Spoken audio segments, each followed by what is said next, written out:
Oke, saya juga tadi lihat ada beberapa ruang ibadah ya, justru ya itu ruang publik, ruang ibadah, justru kemudian ada kesempatan diambil oleh para pelaku-pelaku, eee, begal seksual tadi. Oke, saya mau terima telepon, yang sudah tersambung dengan kita ya. Saya akan coba menyapa Ibu, saya sebutkan namanya ya, Ibu Ipung dari Bali. Selamat malam Ibu Ipung. Ma malam Mbak Balkis. Baik, Ibu Ipung silahkan Ibu berbagi apa yang, mungkin menjadi pengalaman Ibu Ipung? Iya, iya, mungkin ini baru seumur hidup saya harus menahan hampir sekitar puluhan tahun, saya baru bisa mengungkap ini.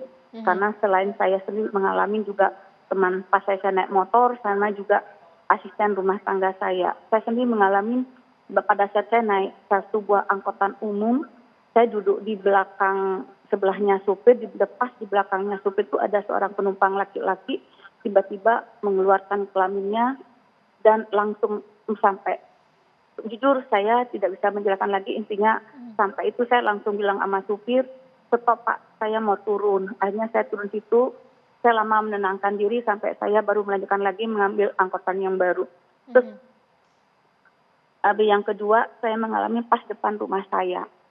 Nah, pas saya keluar dari depan pintu rumah gerbang saya, pas di depan saya ada tiang listrik, ada muncul lagi seorang laki-laki mengeluarkan kelamin dia dan melakukan seorang seperti orang onani sampai saya langsung berlari. Itu lama sekali saya tidak pernah bercerita kepada siapapun. Mmm. Sampai sekarang saya baru berani bercerita.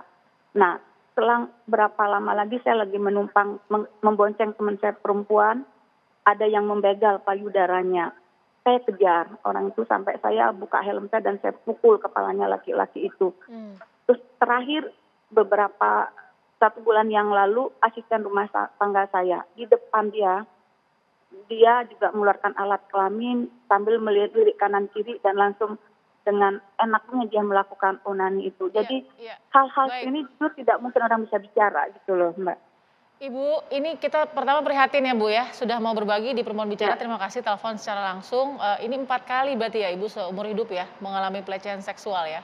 iya, iya, Dan benar, sudah menahan benar. bertahun-tahun nih ya, Ibu tidak berbagi atau melapor bahkan? Begitu ya Bu ya? Tidak berani berbagi, tidak berani bicara sama siapapun. Oke, pertanyaannya kenapa Bu tidak berani dan, apa yang Ibu lakukan setelahnya? Ya, sa- saya paham hukum bahwa undang-undang payung hukum untuk melindungi kami sebagai perempuan untuk hal-hal seperti itu tidak ada. Kecuali kita disetubuhi, diperkosa, baru itu ada payung hukumnya. Tetapi untuk hal seperti ini tentu tidak sulit, tentu tidak gampang kita memberikan bukti kepada kepolisian, apalagi tidak ada CCTV dan kita tidak tahu orangnya siapa yang akan kita lapori. Paling jika andai kata pun saya lapor polisi, paling juga akan menjadi laporan yang tidak akan ada manfaatnya juga buat kami gitu loh. Hanya mungkin malu aja yang akan kita dapatkan, itulah alasan. Tapi Baik. apa yang saya lakukan akhirnya saya menjadi seorang aktivis hanya untuk seperti itu gitu loh Mbak. Oke, jadi trauma Ibu sendiri sudah ada waktu belum untuk Ibu juga sembuh dari trauma Ibu atau sampai sekarang pun masih ada terasa begitu traumanya? Kalau trauma saya masih ada Mbak, jujur maaf saya bilang saya tidak bermaksud membenci orang laki, tapi jujur saya mengatakan saya jijik sama laki-laki. Mmm.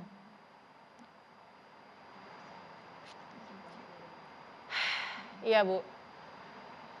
Iya, Jadi makasih Mbak sampai ya. sampai tidak bisa, baik-baik saja gitu ya, kalau harus bersosialisasi dengan lawan jenis begitu ya Bu? Iya, Sampai benar sekarang Mbak, sampai benar. sekarang Ibu? Benar sampai sampai sekarang mungkin itu masih saya alami.